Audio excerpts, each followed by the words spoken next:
మనం ఎంతో ఇష్టంగా కొనే బట్టలు, వాటి వెనుక కథ గురించి మనం ఎప్పుడైనా ఆలోచించామా? ఆ రంగులు, ఆ డిజైన్లు, ఆ మెత్తటి వస్త్రం వెనుక ఎంత శ్రమ, ఎంత కళ దాగి ఉంటుందో బహుశా మనం అంతగా పట్టించుకోం. ఈరోజు మనం తుమ్మారాజు గారు రాసిన నేను నేతన్నని అనే ఒక కవిత గురించి మాట్లాడుకుందాం. ఇది సామాజిక పార్శ్వం అనే విభాగం నుండి తీసుకున్నది. అంటే ఒక చేనేత కార్మికుడి గొంతుక అన్నమాట. అవును, ఇది కేవలం అక్షరాలు కాదు, ఒక చేనేత కార్మికుడి జీవితం, అతని వారసత్వం, అతని కళ, అతను ఎదుర్కొంటున్న కష్టాలు అన్నీ మన కళ్లకు కట్టినట్టు చూపిస్తుంది. సరే, ఈ కవితలోని ప్రతి పదాన్ని విశ్లేషిస్తూ ఆ నేతన్న ప్రపంచంలోకి కాస్త లోతుగా వెళ్దాం. అయితే మరి మొదలు పెడదాం. ఈ కవిత ప్రారంభమయ్యే తీరే చాలా ఆసక్తికరంగా ఉంటుంది. ఎవరు నీవు అని అడిగితే నేను నేతన్నని అని సూటిగా చెప్పకుండా భృగుమహర్షి వంశీకులం అని, ధరిత్రికి మర్యాదను కప్పిన వంశభావ వారసులం అని తమ గొప్ప వారసత్వాన్ని గుర్తు చేసుకుంటున్నారు. ఖచ్చితంగా ఎంత ఆత్మగౌరవం కనిపిస్తుందో కదా ఆ మాటల్లో. అవును, అది కేవలం గౌరవం కాదు, ఒక చారిత్రక వాస్తవం. అంటే మానవ నాగరికతకు వస్త్రం అందించింది మేమే అనే ఒక గర్వం. అయితే ఆ గొప్ప గతాన్ని చెప్పిన వెంటనే కవి వర్తమానంలోని కఠోర వాస్తవికతలు మన ముందుంచుతారు. అదే అర్ధనగ్నంగా మగ్గం గుంటలో పోరాడుతూ అనే వాక్యం. కరెక్ట్. ఆ ఒక్క వాక్యం చాలు మొత్తం వైరుధ్యాన్ని చెప్పడానికి. ప్రపంచానికి వస్త్రాలు అందించే తాము మాత్రం అర్ధనగ్నంగా ఉండటం, గర్వానికి పేదరికానికి మధ్య ఉన్న ఆ తేడా మనసును మెలిపెడుతుంది. నిజమే. ఇక్కడ పోరాడుతూ అనే పదం వాడారు. అది కేవలం పని కాదు, ఒక యుద్ధం అని చెబుతున్నారు. మగ్గం నేయడం అనేది ఒక కళ మాత్రమే కాదు, అదొక భౌతిక పోరాటం అని ఈ కవిత చెబుతోంది కదా. అవునవును. ధనుస్సులా వంగి వంగి వెన్నెముక విరుచుకున్న వాడ్నే లాంటి వాక్యాలు ఆ శ్రమలోని తీవ్రతను తెలియజేస్తాయి. అంటే వాళ్ల శరీరాన్నే కరిగించి ఆ వస్త్రాన్ని సృష్టిస్తున్నట్లు అనిపిస్తోంది. ఇక్కడ వాడిన పదచిత్రాలు చాలా శక్తివంతమైనవి.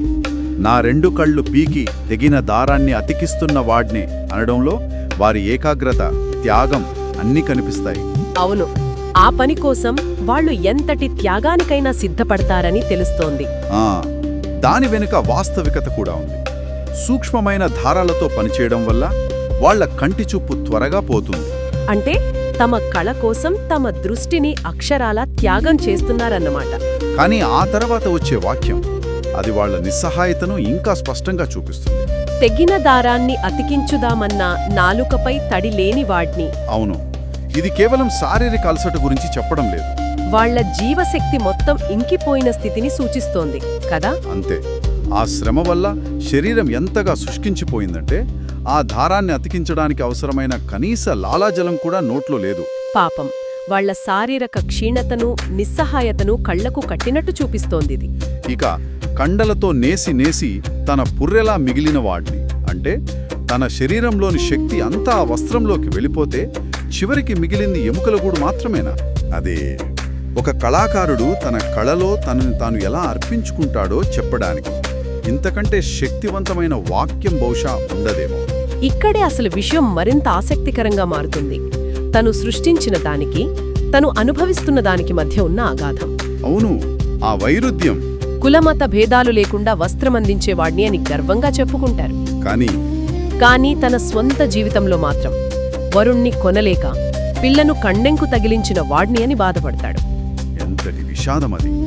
పెళ్లి బట్టలు నేసే ఒక తండ్రి తన కూతురికి బట్టలు కొనలేని పరిస్థితి, కట్నం ఇవ్వలేని పరిస్థితి, తన కూతురు జీవితాన్ని బలి చేస్తున్నానని పరోక్షంగా చెప్పడం గుండె తరుక్కుపోతుంది. ఇది శ్రమ దోపిడీకి, కళాకారుడికి దక్కని గుర్తింపుకు నిదర్శనం. చూడండి, అగ్గిపెట్టెలో చీర సృష్టించిన వాడిని అంటారు. అంటే అంత నైపుణ్యం ఉంది. అలాంటి అద్భుతాలు సృష్టించే కళాకారుడికి మాత్రం కనీస జీవన భద్రత లేదు. కరెక్ట్. ఆ నైపుణ్యం అతని కడుపు నింపడం లేదు. అదే చేనేత చీరలు మార్కెట్లో లక్షల్లో అమ్ముడవుతాయి. కానీ ఆ విలువలో ఎంత శాతం ఆ నేతన్నకు వెళుతోంది? అదే అసలు ప్రశ్న. ఆ మధ్యవర్తులు, ఆ పెద్ద షోరూంల వ్యవస్థలో ఈ సృష్టికర్త ఎక్కడో నెలిగిపోతున్నాడు.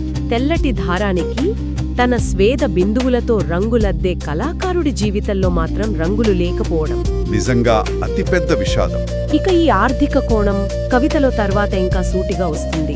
అవును, ధరిత్రి దాటిపోతున్న ధరలతో పోటీ పడలేనివాణ్ణి అంటారు. మార్కెట్ ఒత్తిడిని వివరిస్తున్నారు. ముడి సరుకుల ధరలు ఆకాశాన్నంటుంటే వాళ్ల వస్త్రాలకు మాత్రం సరైన ధర దొరకడం లేదు. దానివల్ల ఆ పేదరికం ఒక విషవలయంగా మారుతుంది. అక్షరాన్ని కొనలేక పిల్లాడిని సరికుంచెక అంకితం చేసిన వాణ్ణి అనే వాక్యం ఆ విషవలయాన్ని కళ్లకు కడుతుంది.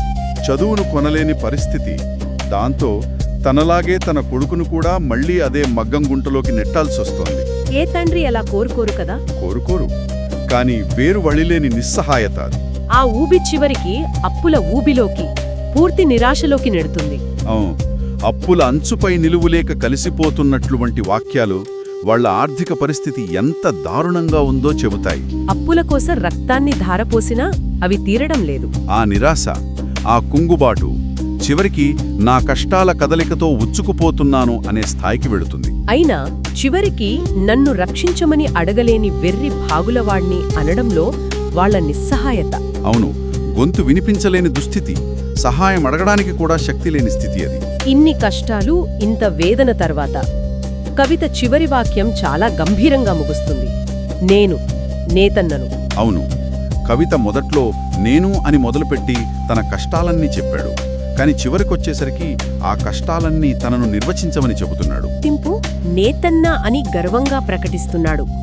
ఖచ్చితంగా అన్నింటినీ కోల్పోయినా తన అస్తిత్వాన్ని, తన గుర్తింపును మాత్రం వదులుకోనని చెప్పడమే ఇది. ఇది కేవలం ఒక ముగింపు కాదు, ఒక పునరుద్ఘాటన. అవును, తన కళ పట్ల, వారసత్వం పట్ల ఉన్న నిబద్ధతను చాటుకోవడం. ఎన్ని కష్టాలు వచ్చినా నేను నేతన్నగానే మిగిలిపోతాను అని చెప్పడం. అది ఒక విధంగా వ్యవస్థపై ప్రతిఘటన కూడా. నిజమే, ఈ కవిత నిజంగా మనల్ని ఆలోచింపజేస్తోంది. మనం ధరించే ప్రతి వస్త్రం వెనుక ఉన్న శ్రమను, త్యాగాన్ని గౌరవించాల్సిన అవసరాన్ని గుర్తుచేస్తోంది. శ్రోతలకు ఒక ఆలోచనతో ఈ చర్చను ముగిద్దాం. ఈ కవితలో పడుగు నేయడమే గాని జీవితాన్ని నేయడం తెలియనివాడిని అనే ఒక వాక్యముంది.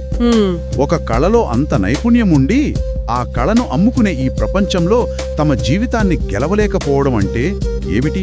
ఇది చాలా లోతైన ప్రశ్న. ఈ పరిస్థితి కేవలం నేతన్నలకే పరిమితమా, లేక నేటితరం కళాకారులకు, సృష్టికర్తలకు కూడా వర్తిస్తుందేమో ఆలోచించాలి.